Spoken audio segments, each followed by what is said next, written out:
ever Bristol City podcast. I'm delighted this morning to be joined by Dave Fevs and Ian and myself, obviously. And we're talking in the wake of a 1-0 defeat against former Premier League side Southampton. No disgrace losing to a side that has got a much bigger financial advantage than we've got. Ian and Dave, I'll start with you, Dave, first. What were your thoughts at the final whistle? Just a brief, not detailed analysis of the game, but, not too disheartened. I thought it was an all right performance. I think there were good bits and bad bits in it, and I think it typified kind of how we've played this season, really. And that it's sometimes we've played some good stuff, and sometimes we've not played some good stuff. And I think they scored a worldie to win the game, but I think second half they kind of dominated it a bit, and probably they might have got something if they'd not got that one as well. So there wasn't a lot in it, and I think there's encouragement to be taken. I think. Yeah, Ian, your thoughts at 9:30 or whenever it was. The first half was an excellent performance, probably our best performance away from home this season. We should have gone in 2-0 up, but at the moment, poor old Tommy Conway can't buy a goal. In the second half, I don't really want to say we reverted to type, but we did. I think Southampton up their game. Russell Martin obviously got into them at half-time and said, look, you need to be right on top of your game. You need to pass the ball quicker. One thing I noticed a lot was when they passed the ball to their forward players or their players in midfield, and our players got touch tight, they turned us quite easily and got into space in between the lines. But overall, I thought the first half, it's what happens when you play good teams and you're not clinical. Yeah. And the difference between Saturday we got the 2 goals, albeit one was a penalty. And last night we didn't. Second half, I was disappointed, and we lost Naismith through injury, which is becoming a little bit too prevalent. Well, somebody said on Twitter last night, he is turning into a bit of a sick note. Dave, the lineup, there was a predicted, unless everybody knew Cam Pring wasn't going to play. There's 2 things about the lineup or the match day squad. Was it? Did we? And I'll hold my hand up. I've only seen the highlights of the game. All right, so I'm not professing to get into the detail. The BBC shows the lineup almost like as a back 3 of Viner, Dickey, and Naismith, with Tanner and Sykes pushing up as de facto wing backs. But the lineup, it wasn't surprising. And how did it have that 3-5-2 about it, or not really? Yeah, definitely. So I think the 11 itself, I don't think anyone would have been hugely surprised going into the game with that 11. I think it was natural for Naismith to come in for Pring without making too many changes. But as you said, we did play a back 3. So we did play those 3. And at times our wing backs played more like full backs, and at times they played like wing backs. What we did do, we played depend on how you want it. If you want to call it a back 3, we played a 3-4-3. If we want to say we had a back 5, and we played a 5-2-3. We played Knight wide, not wide on left, on the left of the 3 up front, which is where he typically plays for Ireland. Obviously Conway in the middle and played Bell on the right, and then we had James and Gardner Hickman as the 2 in midfield. And when we didn't have the ball, we made it difficult for them and kind of basically went into a kind of 5-4-1 at that point. But what we did do in the first half was we sprung quite well. Ian said earlier, kind of best away or first half was the best we've played kind of in a half this season. I thought there were a couple of other games this season away from home where we played really, really well, and that was Hull and Swansea. I thought we created plethora of chances in those games. So those games, that first half reminded me of those 2 games. That's probably what I'd say. Okay. Ian, the lineup, what was causing some consternation amongst fans before was that he's only named 7 subs. Now, that there's an argument for filling the bench with youngsters. What was your thoughts on the lineup and that, leaving 2 empty seats on there? I think the reason he leaves 2 empty seats is he'd rather that the under 21s played 90 minutes this week without the inconvenience of travelling down to Southampton and sitting on a cold bench all night and not getting a game. Because let's be honest, no footballer likes to not get a game. So it's very rare. I mean, what could you do if you added in another 2? Who else was there? You could have played Yeboah, I suppose, not Yeboah, Arroyo, who seems to have, I wouldn't say disappeared off the scene, but he doesn't seem to have been anywhere near the first team under Pearson or Manning. We've got a few lads out on loan. So was he going to strengthen the squad, particularly by bringing in a couple of youngsters? For me, no. Or you can only play 5 subs anyway. So I mean, given the experience, warming up in front of a crowd. What difference is that going to make? I mean, some of these young kids play international games where they'll be watched by quite a few people. So for their under 18s or under 21s. So yeah, you can do it as I think it's a little bit of a reward, but they're training with the first team because Liam Manning said they're playing a few 11 v 11s. So. No, I think it's understandable. If we had a stronger squad, if Naki was fit, it would have been 8, and if Ross McCrory was fit, he might have started, but it would have been 9. So I think as soon as that'll naturally develop there. Okay, Dave, your comment. Yeah, I was going to agree with you. And I saw you posted something on Twitter saying you had the answer, and I was kind of waiting with bated breath this morning to see what it was. And I had a similar conversation with a guy last night. I think if someone's knocking on the door of the first team, then I'm sure he would have put them in the squad. But I think there is that very valid point that the under 21s had a game on Monday. They'll have been preparing for that, and they'll be doing their post-match stuff from that to not be included. I guess I was surprised that both Raf and Tane Anderson, who's a guy that's been getting a little bit of a noise about him, who's a left back, neither of them played in the under 21s on a Monday, and I did think, I wonder whether they're being kind of armed to be in the squad for last night, but they're not. So maybe they've both got an injury. I don't know, but that was kind of just the point I want to add on to agreement with Ian. Okay. Well, as I say, I didn't see the game, but I did watch the highlights. Memorable for 3 incidents, 2 with Tommy, 1 with Sykes. I'll let both of you give your views on all of them. You first, Dave. Tommy's header, Sykes brought a save. Tommy 1-on-1. That's successive games he's had that. And I know he scored the pen, but... we should have gone in 2-0 and converted, or 1-0, converted one of those 3, shouldn't we? Yeah. Yeah, but that's football. The hardest thing in the game is to stick the ball in the back of the net. I think Tommy's header, I think, hit him more than anything. I think Zach's run right in front of him, and try to get on the end of it before him. And I guess the striker, you kind of should anticipate that Zach's not going to get the touch and do a bit better. So yeah, it was a good opportunity. The 1-on-1, funny enough, doesn't even count as a chance in the stats because he didn't get a shot off. But it's funny. I was talking to someone else at the weekend about the 1-on-1 he had on Saturday, and I would have gone round the keeper to the left on Saturday, but I thought the keeper did ever so well because to kind of position himself and make himself very big and. Yeah, don't get me wrong. It's a good opportunity, and you kind of hope he's going to score. But I think it's surprising how many 1-on-1s are missed by footballers across the Championship. And Tom is, in fairness, a pretty decent finisher, and I think he'll probably bag the next one.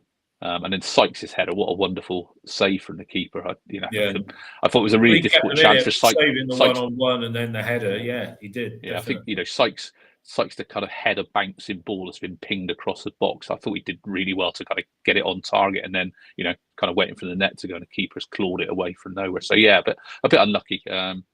They had their chances as well, though. So I don't think we should forget that in the first half. And City played well in general, didn't they, Dave? So I mean, I've only highlighted the 3 chances, which is what I saw. They were the highlights. But were you impressed that first half? Was it the best of what we'd seen on Saturday against Borough. Yeah, I thought we moved the ball well. We sat in, but what we did do when we did win the ball back, and typically we won it perhaps off their midfield rather than off their forwards, we were then able to kind of spring into attack, and we got to good positions. And there were a couple of bits as well where we did get into good position, and then we kept the ball and we waited for the right moment. I think there was one where we ended up, I think Sam Bell had come in off the right-hand side and we played it around a bit, and then we went out wide to Mark Sykes and Akers on the left, and then he cut in and had a shot that got deflected wide for a corner. So we showed that little bit of patience as well. So yeah, I pretty much enjoyed the first half. There were lots of positive signs there. Ian, would you endorse Dave's view and take us through those individual chances? You know, I mean, I hear what Dave said, that, you know, well, that's football. It happens like that sometimes, but law of averages, you want to get one of those, and then it is a different game, isn't it? Yeah. Yeah, I think if we'd have gone in at half-time 2-0 up, I'd have put decent money on us winning the game. You know, you forget 2-0's an awkward lead. I mean, I'd rather be going 2-0 up than 2-0 down, that's for sure. We were the better team in the first half, and you have to bear in mind, they've got Herberts down there on 50, 60 grand a week. So our players aren't going to be, or shouldn't be, individually better. And it's all right saying, well, you know, they sold Ward-Prowse, they sold some of their better players. Yeah, so wait, we sold Semenyo and Scott, and if they'd have been playing last night, I think we'd have definitely won. So I was very pleased with the first half. I mean, they all looked like they knew what they were doing. It was one thing about the fullbacks.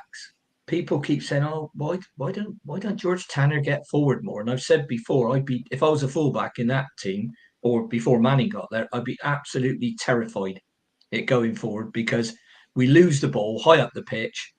Happened for the goal last night, to be honest. We lost possession in our final third. 10 to 15 seconds later, it's in the back of the net. So that's something that shows that we didn't get that phase of play right, and that'll happen.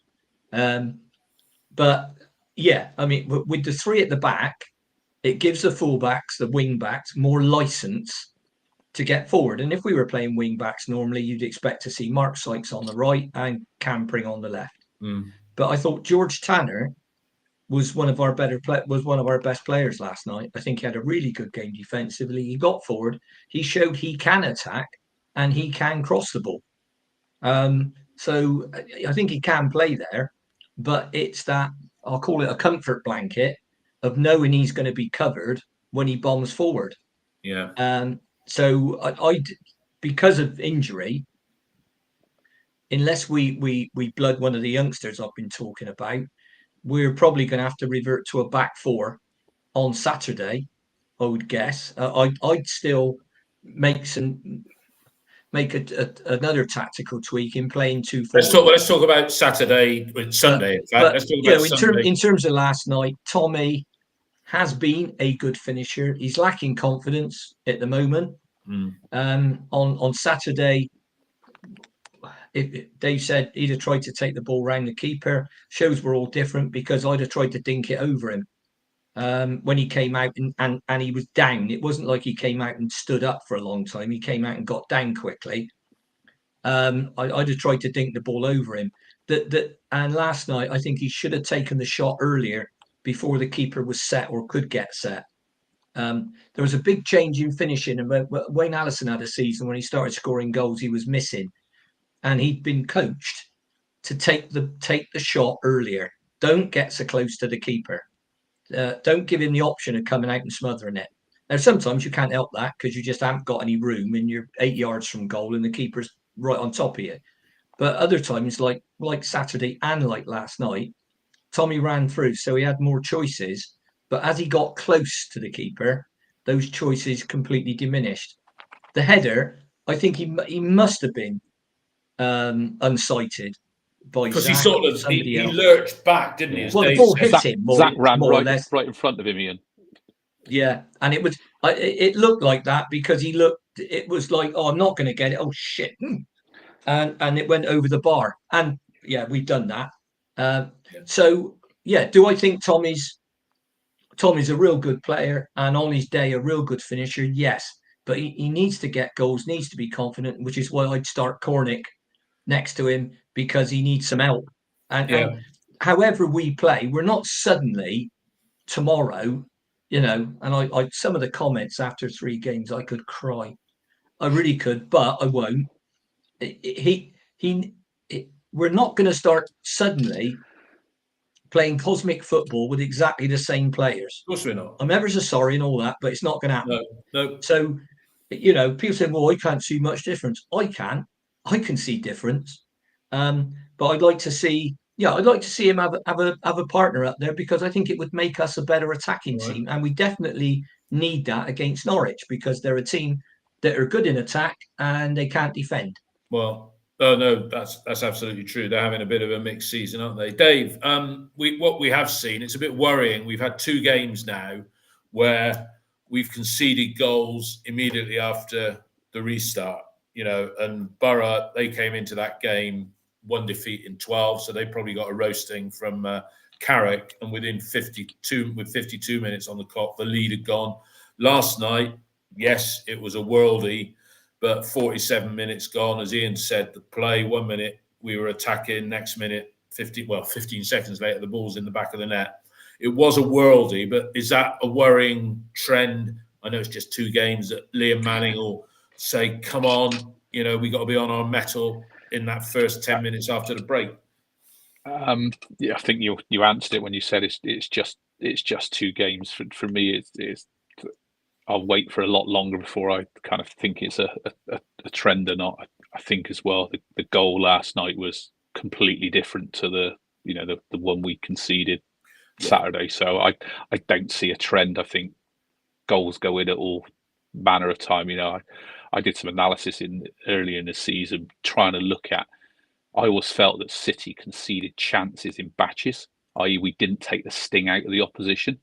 And I did it up until Nigel got sacked, and there's not really anything conclusive in it at all. So goals go in at whatever time they go in. We probably did have a trend at one point of conceding late goals. I think that was down to fitness and mental fatigue or whatever, because at the time we were a poor side trying to rebuild, and eventually we caved in, and that happens with poor sides. So I'll wait a few more games and see what happens. But do you think he should have been closed down a bit, Dave? Do you think he should have been closed down?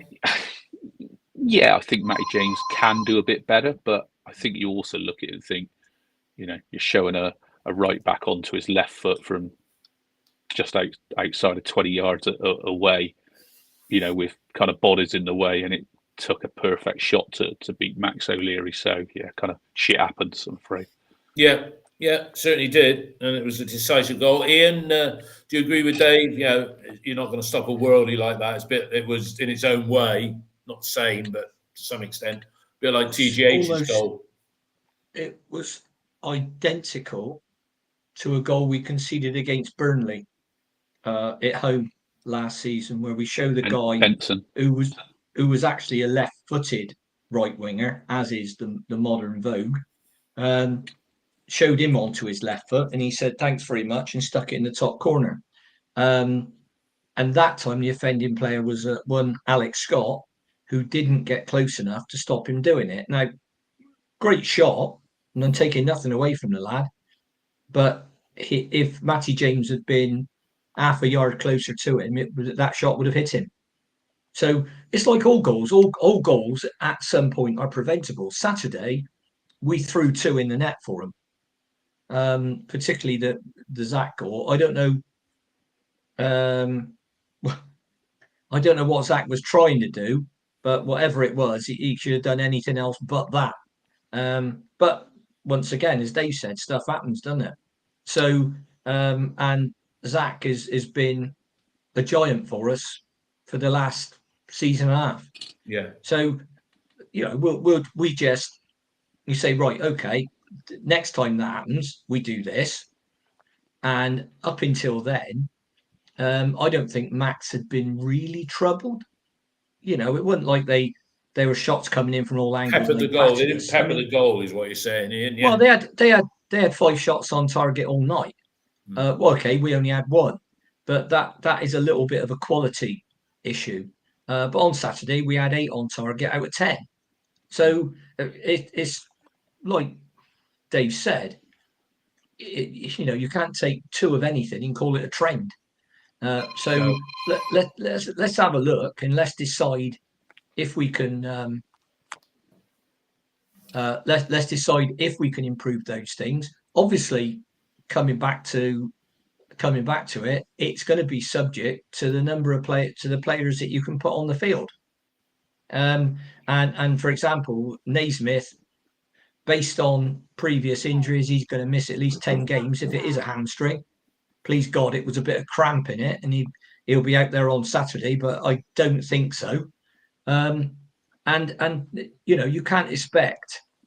That was the main thing, or one of the main excuses, call it reasons, where you think, well, when have we been able to get what we would call our best 11 on the field? And it's rare, if never. And that's the argument for those we should never have got rid of Pearson, that he's not been able to get his best 11 on the field this season. I mean, Dave, why were we so, and again, I didn't see the game, so I'm just going on what people have said. Why were we so abject in the second half? Because, there was such a turnaround, wasn't there, from what I'm reading, what people have said? Yeah, I think Ian said earlier that Southampton upped it. I think Southampton did a couple of different things. We didn't play as well. And I think there is something in when you spend a lot of time chasing the ball and getting back into shape, it's kind of tiring for them when you do get the ball. And I think if we look at, I was watching the pod the other day from the one you did at the weekend, and I think Ian referenced Leicester, where I think it might have done anyway, where when we got the ball there, we just gave it straight away. And that's what happens because you're working really, really hard to get the ball back. And then when you've got it, you're a bit kind of lacking in that kind of clinicalness to be able to do something with it. We gave away, some 10-yard passes in that first half when we played well, because you thought, actually, we've just spent 10 minutes chasing it around. That's an exaggeration, but that's what happened. And I think second half we came out and we couldn't get going, and therefore we couldn't kind of get ourselves back into the game, and we therefore struggled. Southampton became dominant. They had a goal to defend as well, which meant that they didn't really have to come at us either. I think game states are really important in football as well, and they kind of change how the game works. Southampton at 1-0 could really resort to playing Russell Martin ball and just knocking it around. I think they did some slightly different things, and I think we did some slightly different things from what we did in the first half. In the first half, when people like Alcaraz dropped into that little pocket after he'd swapped over with Armstrong and Adams, our centre-backs came and followed him because they knew they had, Naismith or Viner or Dickey were doing the covering behind. Second half, that didn't happen. And then Ian referenced early on that when people like Alcaraz turned our midfielder, suddenly he had space to drive into. And that's because we'd not done the first part of that. So you kind of, some probably like Matty James probably think, well, if he goes through me here, I know that Dick is going to be 2 yards behind me and he's going to snaffle up, a touch. And that wasn't there. And they suddenly then were able to play in our third rather than play in front of our third or our defence. And that was the big difference for me in the second half, was we never really got ourself into the same shapes that we did in the first half. And I kind of hoping Liam Manning picks up on that, or if is that due to the outside, Dave? Is that due to the opposition not allowing us to get in those shapes, or and just tweaking a few of the things that they did as well. But I think the goal means that they can just pass and pass and pass. They don't have to try anything clever. And I could just go back to kind of Middlesbrough game on Saturday. I thought our best spell in that first half was after Middlesbrough, and this will sound derogatory. It's not meant to be. It's probably actually a bit of praise. I think Middlesbrough got a bit bored that they couldn't break us down, so they tried to start doing things a little bit more cavalier. Is that the right word? Mhm.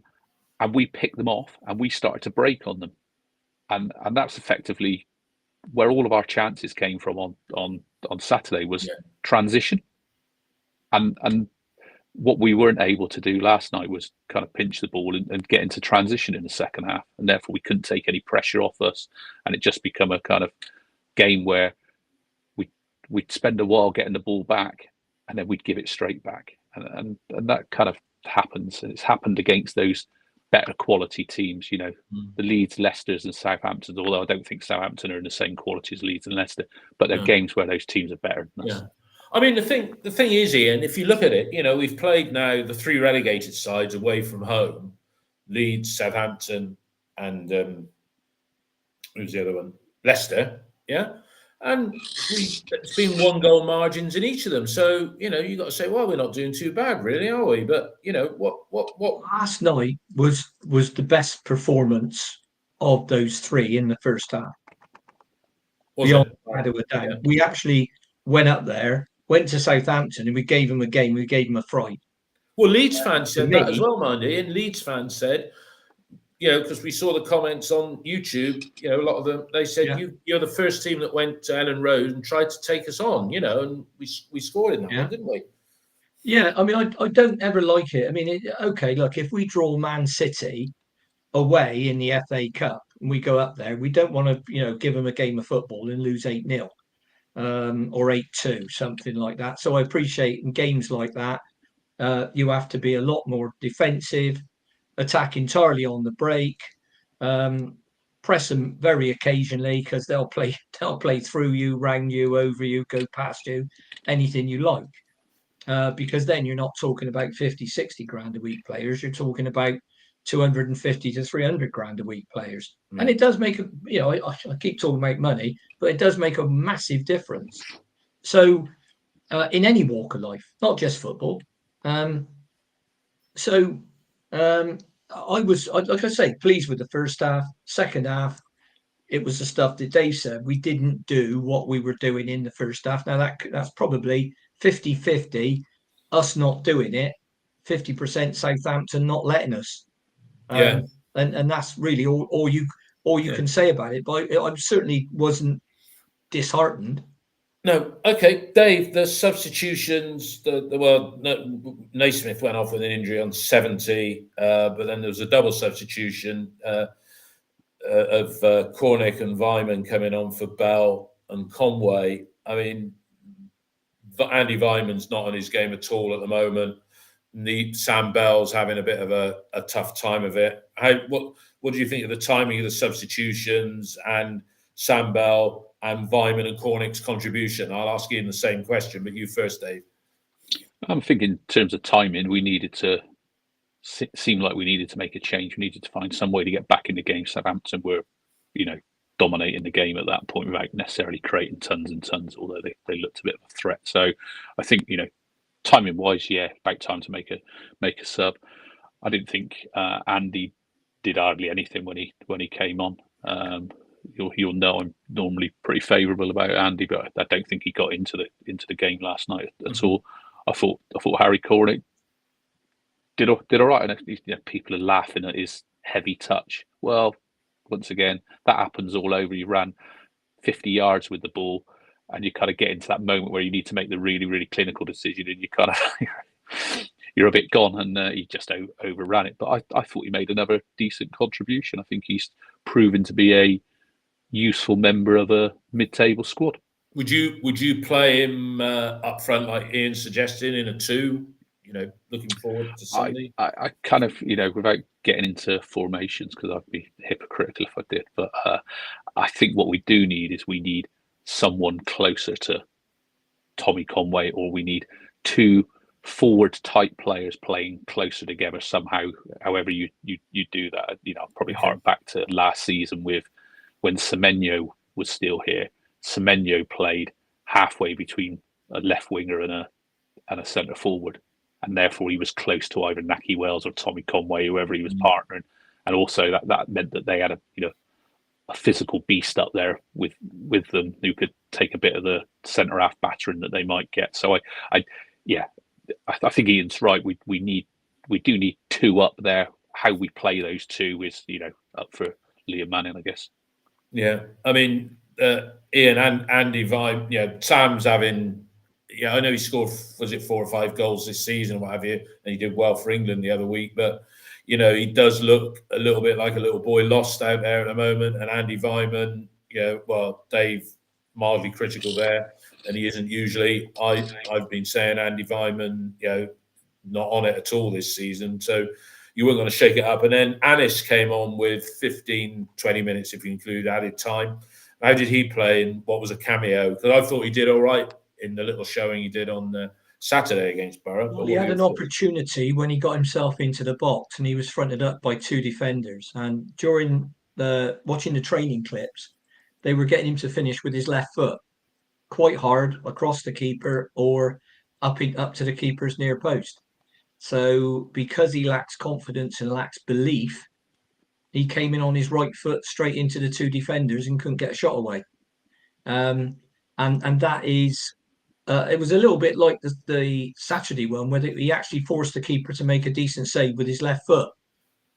And that's what he should have done last night. So he didn't, I don't think he did much wrong. Did all right, didn't he? Sorry? He did all right, didn't he?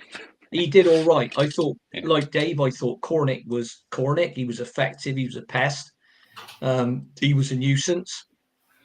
And he did every bit as well as Tommy, because Tommy was isolated and anonymous, was how I described him in the second half. I thought Vyman and Williams were anonymous. When they came on, you wouldn't have known, you wouldn't have known Andy was playing. And Joe Williams didn't do great.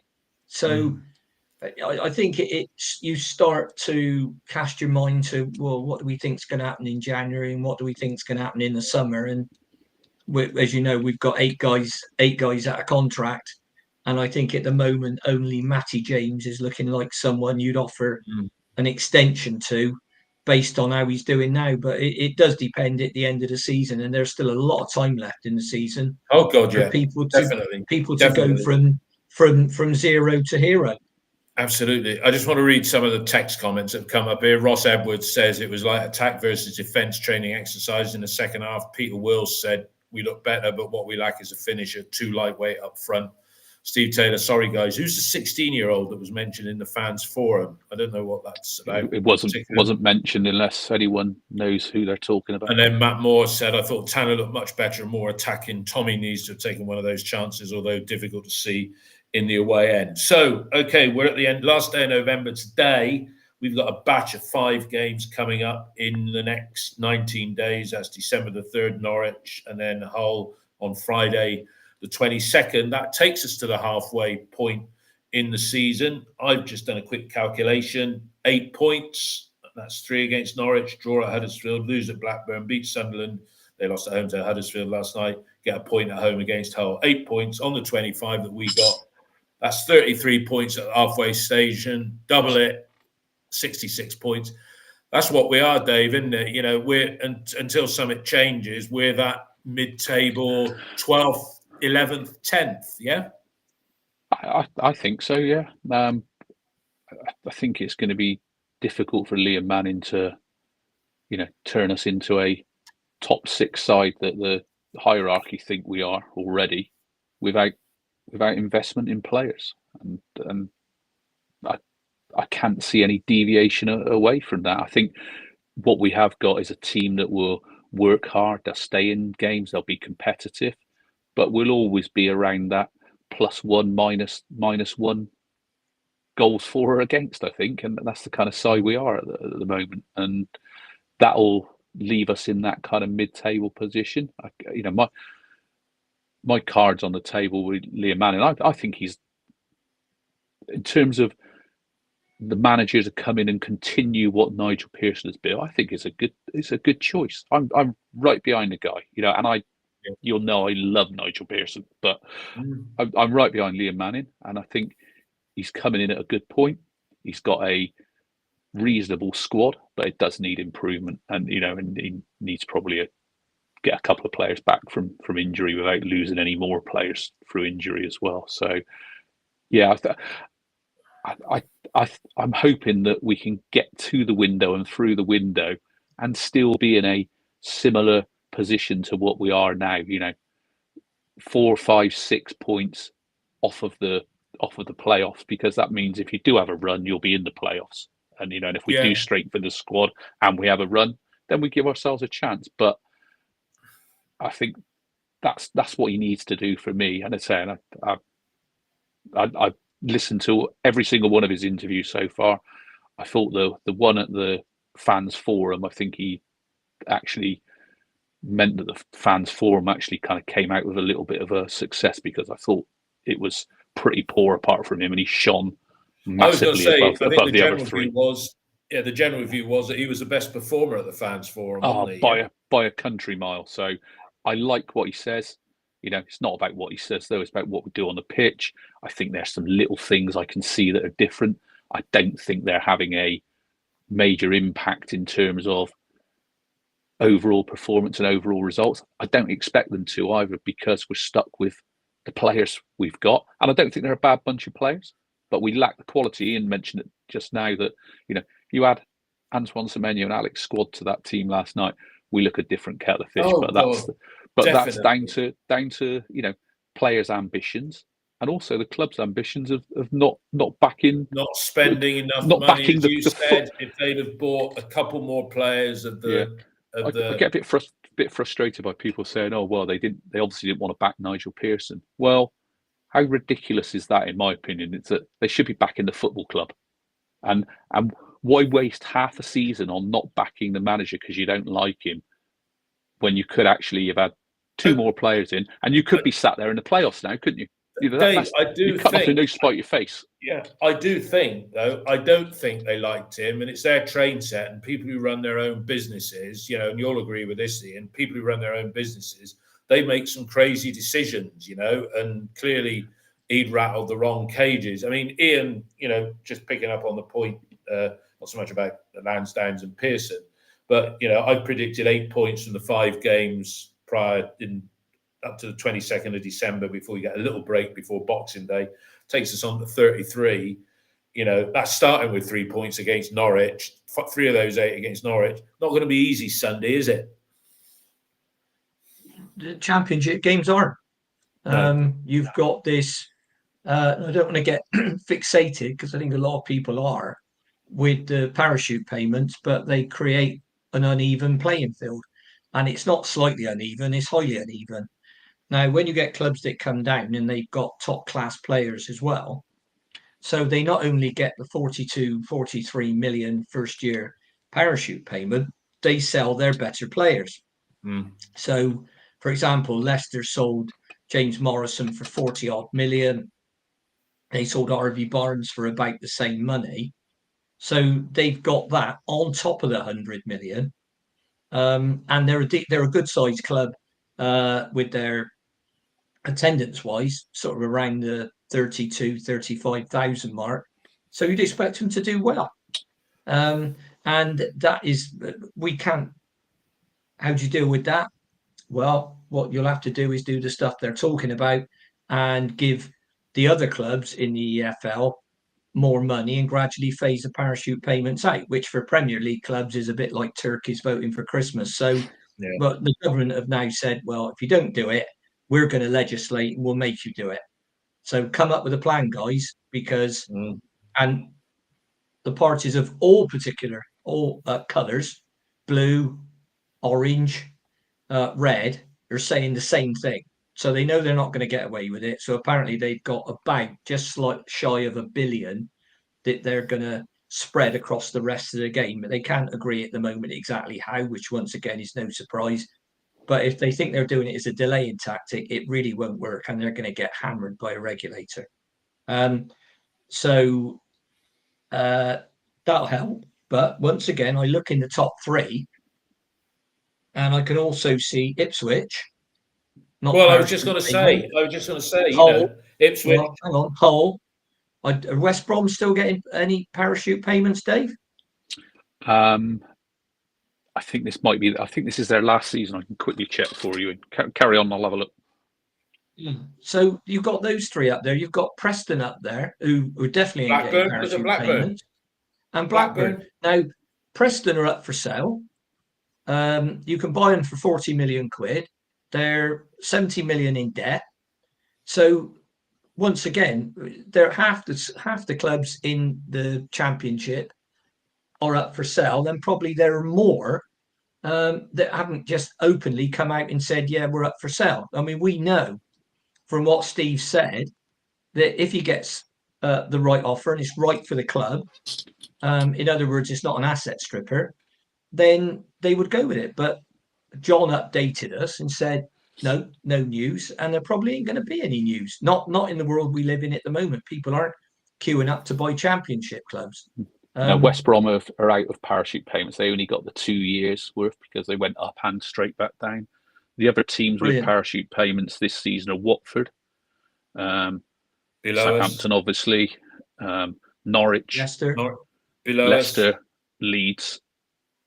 Yeah, those are the five teams with parachute payments. Both with parachute. Watford and Norwich. I didn't realise Norwich was so far down. Yeah, they've lost 9. Watford and Norwich, both with parachute payments, and they're below us in the table.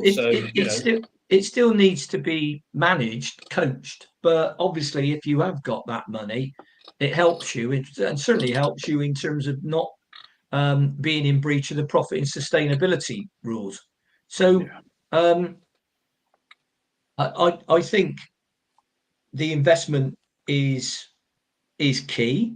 I think they've made it clear, and I've asked them personally, Gavin, that money would be available if the right players are available. I mean, anybody thinks we're going to outspend £5 or £6 million on the strikers living in La La Land, but there are plenty of good players that are available in the loan market, and other clubs utilise them. Now, with the loan market, as Liam Manning said the other night, you don't want to close the pathway, but if someone's not quite ready now, then a loan player is a very good player to come in and fill that gap. So you bring them in. It's also try before you buy in some cases. Like we've done with Taylor Garnier. Exactly right. And we've got, there are players out there, deals to be done in things that are available. And I think the board will sanction it. I also think on the subject of Nigel, if Nigel would still be the manager of the football club if he hadn't started throwing hand grenades. And you can't do that with an owner. I've said before on the podcast, I've worked for owners, and it's not like working for a manager or a CEO or an MD. You know, you've got to go about things. I wouldn't say with kid gloves. You've got a lot of the time. I used to do it by making him think it was his idea, not mine. But not everybody can do that. I can be mucking bullets, but I mean, I think Nigel is next level mucking bullets. And I think that in the end it came to a head, and he knew exactly what he was doing because he wasn't daft. And he'd been in football a long time and worked with owners previously. So I didn't dislike. I mean, anybody thinks I dislike Nigel has got it wrong. I didn't like a lot of the football we played, and I didn't like the results. We didn't really. As a bloke, would I have an identity, guys? I know. Would I have a point with him? Yeah. I think we did have identities, Dave. I kind of really disagree that we didn't have identities under Nigel Pearson. We had several because of the players we had. You know, we go back to, you know, we had an identity under when we played WSM, and that we played counter attack. We played back three, and we, you know, went from there. Then we kind of started to transition last season, and then we moved to a back four, and we tried to be a bit more controlled. So we have, I think it's, you know, this isn't aimed at you, it's aimed at a whole host of people. There is a kind of lazy view out there that we didn't have an identity. We did. And all of the things that Liam Manning talks about in identity tend to be non-football things. They talk about hard working, running through brick walls for each other, culture, all those kind of things. And that's exactly what Nigel Pearson's put in place. And that's, I think Liam Manning must be looking at thinking, I've got a gig at a higher league club, and I'm taking over a club that's doesn't need to kind of avoid relegation. He must be thinking this is a really good opportunity for himself, and I think he's the right person to take it on as well. So and if he does moderately well here, he'll become attractive to other people, and because he's personally ambitious, he will probably move on. Yeah, that's good though, isn't it? That's well, that's good because as we've said, when was the last time a City's City doing better, manager left? Yeah, sorry. When was the last time? That's what we want, isn't it? We want Bristol City to be doing well, whoever's in charge. And and if it happens to be Liam Manning, he goes on to something better. I guess it's a bit like Joe Jordan when he went off to Hearts all those years ago. He left the club in a good position because it was doing well, wasn't it? And that's ultimately what we want. Yeah, that's exactly right. No. I've never come across a City fan in real life that wanted us to lose because of the manager. I've never met one. I dare say from stuff I read on social media, they're out there. But you made a good point earlier on, Dave, about people with agendas. There are the cult of Nige, and there are people. I'm in that, Ian. I think if people are listening to this today, would know that actually you can like someone, but it doesn't mean you have to dislike Liam Manning either. I don't see why people can't divorce opinions. Well, like I said, I didn't dislike Nigel. I disliked a lot of the football, and I didn't think we were going to go anywhere under him. I didn't think we were going to get relegated this season either. No. So I think it depends. If the board, given to their credit or possibly to their demerit, have made the change. Now, Liam Manning's the absolute antithesis of Nigel Pearson. Liam Manning's not coming. It's not a basket case. He's coming to a club that is, you could call it, an established championship team, and he's said himself, I'm coming into a situation here. He's going to need to work hard and coach, but they've made that change, and they've also, as importantly, I think, made some pretty serious changes to the medical and fitness team. Yeah. Because once again, they've obviously woken up to the fact that we just keep getting a pile of injuries, and something somewhere has to be wrong. And I know other clubs get injuries. I know if you look at Newcastle at the moment, they've got a lot of injuries. United have had them. And by the way, anybody that's moaning about Max O'Leary, go and have a look at the bloke they bought for 50 million quid. They paid for him about 40 million. He might be good with the ball at his feet, but he ain't very good at keeping it out the net. But I'm hopeful, and I don't care I really don't care if Donald Duck's the manager. If he can get us Premier League football, then God bless him. Okay, no, I think you're right. I mean, I think the thing is we've said we're very much like Dave.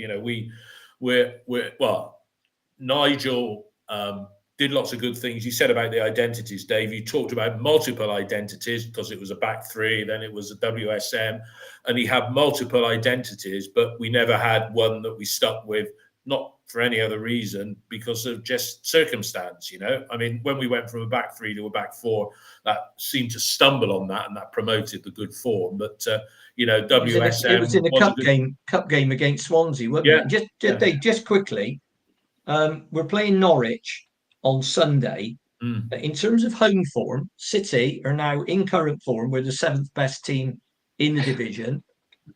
We've picked up 67% of the points on offer. Okay, 1-4, drew none, lost 2, scored 11, conceded 17. Now Norwich away are 18th. They played 6, won 1, drew 1, lost 4. They've scored 10 goals in those games, but they conceded 17. So they picked up 4 points, which is 22% of the ones they played for. So we shouldn't go into that game with fear, but we're going to need to defend properly against them because they're a side that will score goals against you. We can see how that went because we'll be recording our Norwich Review podcast at 7 o'clock on Sunday evening. It's time to wrap this episode up. Thanks to Dave for coming on. Always welcome. We could talk for ages more, I'm sure, about who we should buy or whatnot in the transfer window, because it's going to be very interesting. Never a dull moment watching City. Ian, thanks as always. Thanks to those of you that have taken the trouble to listen while we've been recording live on YouTube. Everybody, have a good day, and let's hope for 3 points on Sunday lunchtime against Norwich. All the best, everybody. Goodbye. God bless all.